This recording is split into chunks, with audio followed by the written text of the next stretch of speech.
Hola machitos, ¿cómo están? Esa es una excelente pregunta. Hoy tenemos un super video que se llama Rusia apoya a México contra Ecuador. Eso tuvo que doler. Las históricas relaciones entre Rusia y México. Sigan viendo. Vamos a ver, machitos, de qué se trata todo esto del apoyo de Rusia a Eso es una locura, ¿no? Eso es verdad. Es que no es pa menos eso, esa equivocación de Ecuador. Parce, eso, todas las redes sociales estallaron, viejo, todo. ¿Pero qué ha pasado? La historia de las relaciones entre México y Rusia. En este 2024, Rusia se une y muestra su apoyo con México después del asalto a la embajada mexicana por parte de Ecuador. Hasta Estados Unidos condenó el asalto a la embajada. Solo México puede unir a estos dos en un mismo bando, así como en el 58.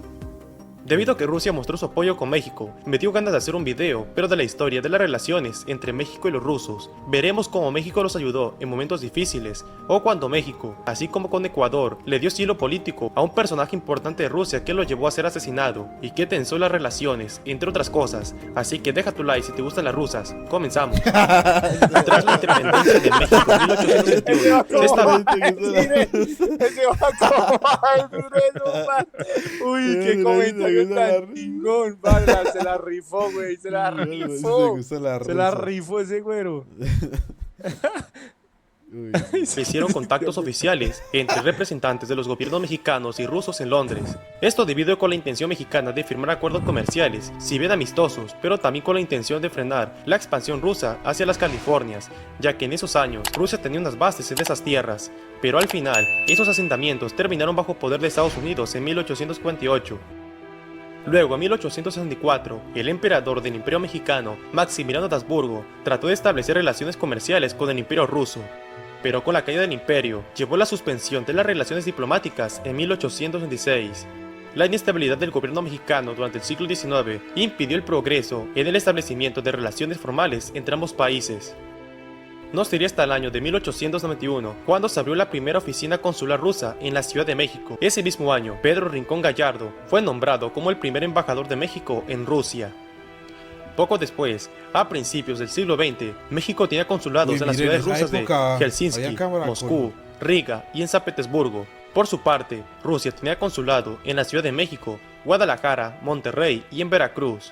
Qué bacano. Luego ambos países firmaron su primer acuerdo sobre comercio y navegación, hasta que fue interrumpido por la Revolución Mexicana y la Revolución Rusa. En ese tiempo, Estados Unidos ya sentía que México y Rusia cada vez iban acercándose más en relaciones comerciales. De hecho, en 1922, lo que alguna vez fue el Imperio Ruso se convertía en la Unión Soviética tras el triunfo de los bolcheviques en la Guerra Civil, y México fue el primer país de América en reconocer a la nueva nación. En ese tiempo de la Guerra Civil, Rusia vivió una gran hambruna en la región del Volga. Miles de personas fallecieron de hambre y se volvió una crisis total en la región.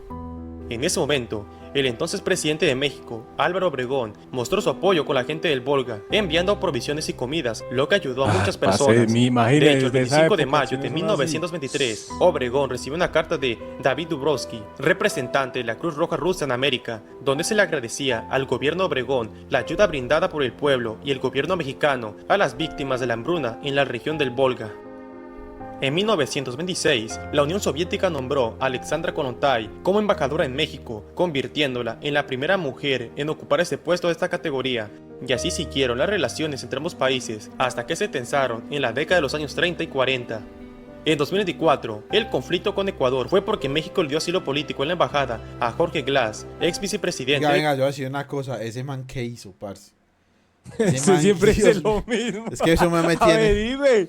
Averigüe, Oscar, sea serio. Me tiene, pero cabezón ese man, ese man tuvo que haber hecho un pacto con el diablo o algo, hermano, para que esté formando todo este tropel en el mundo a lo bien. Ecuador, sentenciado por caso de corrupción. Esto provocó que de manera ilegal entraran... Es que yo sé más o menos qué hizo. Yo lo que sé es que él recibió plata de esa empresa Odebrecht. Y que obviamente pues, eso es corrupción y todo. Pero hermano, para llegar a sacar a ese man hacia las malas de otro país. Ya le he dicho a usted, ese man sabe algo de los gringos. Ese man sabe algo de los Hay algo. Hay algo más, tiene que haber algo más. Embajada para sacarlo. Pues sabías que no es la primera vez que México le da asilo político a alguien y termina de mala manera. En 1936, el ex político soviético León Trotsky y su esposa, Natalia Sedova, se mudaron a México desde Noruega durante su exilio. A su llegada, el 9 de enero de 1937, Trotsky fue recibido en el puerto de Tampico por la pintora mexicana Frida Kahlo, esposa de Diego Rivera, y este fue transportado a la Ciudad de México. El presidente Lázaro Cárdenas le dio una cálida bienvenida a Trotsky, y en su tiempo en México sufrió 2 atentados contra su vida, ya que Stalin, jefe supremo de la Unión Soviética, dio la orden de asesinar a Trotsky. Y al final se logró lo cometido, pues lo asesinaron el 21 de agosto de 1940 por Jaime Ramón Mercader, un agente español de la NKVD soviética. Esto tensó las relaciones entre México y la Unión Soviética, y más se elevó cuando México había mostrado su apoyo a Finlandia por la invasión soviética a su país.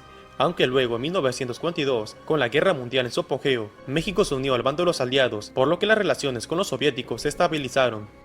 Aunque luego, en 1945, se volvieron a tensar, ya que Konstantin Umansky, un diplomático periodista soviético, fue enviado a México como parte de una campaña para mejorar las relaciones de la Unión Soviética con México, las cuales habían sufrido un duro golpe tras el asesinato de León Trotsky. Y gracias a sus esfuerzos, las relaciones entre México y Rusia habían recuperado un carácter amistoso, y ambos países tenían la intención de ampliar sus relaciones en el periodo de la posguerra. Pero el 25 de enero de 1945, Umansky debía viajar a Costa Rica para presentar sus cartas credenciales al presidente costarricense. Pero el avión de la Fuerza Aérea Mexicana en el que se encontraba se estrelló al despegar de la Ciudad de México, matando al embajador, a su esposa y a 3 funcionarios de la embajada. La causa del accidente aún se desconoce hasta el día de hoy. Este accidente causó un roce entre ambos países, pues ¿cómo podían explicar que uno de sus diplomáticos murió en un accidente aéreo que no se llegó a resolver? Luego, tras el fin de la Segunda Guerra Mundial, comenzaría la Guerra Fría entre las 2 potencias de la época. Estados Unidos del bando capitalista contra la Unión Soviética del bando comunista. México, al ser vecino y aliado de Estados Unidos, se puso de su bando, y en ese tiempo México no tuvo mucho contacto importante con los soviéticos, porque a Estados Unidos no le gustaba nada que un país aliara con un comunista. Tal es el caso de Cuba, cuando creó la crisis de los misiles, al tener misiles soviéticos en su territorio. En 1970, México organizaría el Mundial, y el primer partido inaugural de ese Mundial sería entre México y la Unión Soviética, el cual acabó en empate de 0-0. En 1991, tras la disolución de la Unión Soviética y la creación de la actual Federación Rusa, México continuó sus relaciones diplomáticas con ese país, y de hecho, mencionando el fútbol nuevamente, el primer partido de la nueva selección rusa fue contra México, el cual acabó 2-0 a favor de Rusia. Güey, madre. En 2004, Vladimir Putin, presidente de Rusia, efectuó una visita. 2004. Con este man, ¿cómo es que llama él? Fox. México, siendo la primera de un jefe de estado ruso postsoviético en México. Y un año después, el presidente Vicente Fox realizó la primera visita de un mandatario mexicano a la Federación Rusa. Y así llegamos a la actualidad. Ambos países mantienen buenas relaciones, incluso estando Rusia en guerra con Ucrania. Y esta fue la historia de las relaciones entre México y Rusia. Bueno, machitos, no dijo mucho sobre el tema de lo del apoyo en este momento, aunque sí es obvio.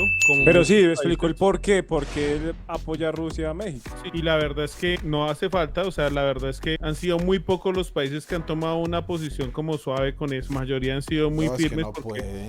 Es que un país que no apoye, está apoyando a que cualquiera vaya y lo invada así de la nada. Entonces, machitos, creo que tener de aliados a países tan poderosos no es cualquier cosa, y creo que, como vimos en el video de precisamente esa periodista rusa, Ana, ¿cómo se llama? Figueroa. ¿Cuál Figueroa? Dale like si te gustan las rusas. Figo, algo así. Bueno, ella decía que este presidente, yo creo que no la pensó. O sea, no pensó en las consecuencias, él solo pensó en ese momento y no pensó en el mierdero que iba a robar. Jorge Glass, ese man está, le digo la verdad, ese man está más que vivo, chino. Ese man está más que vivo, no han dicho ese man que es, o se han dicho. No, papi, ese man está ya. No, ese man debería echarse la bendición ya, papi. Pero si le hacen algo no sería peor. Pero bueno, machitos, entonces pues muchas gracias por seguir nuestros videos. Recuerda las nocheras, un envío que hacemos más o menos sobre las 9:30 de la noche, hora Ciudad de México, donde hablamos de temas de actualidad de México. Por estos días estamos hablando mucho de porque no me escuchan, güey. Entonces, machitos, síguenos en nuestras redes sociales y no siendo más, como siempre decimos, gracias totales. Oiga, lo de las nocheras, hijo, lo de las nocheras o no.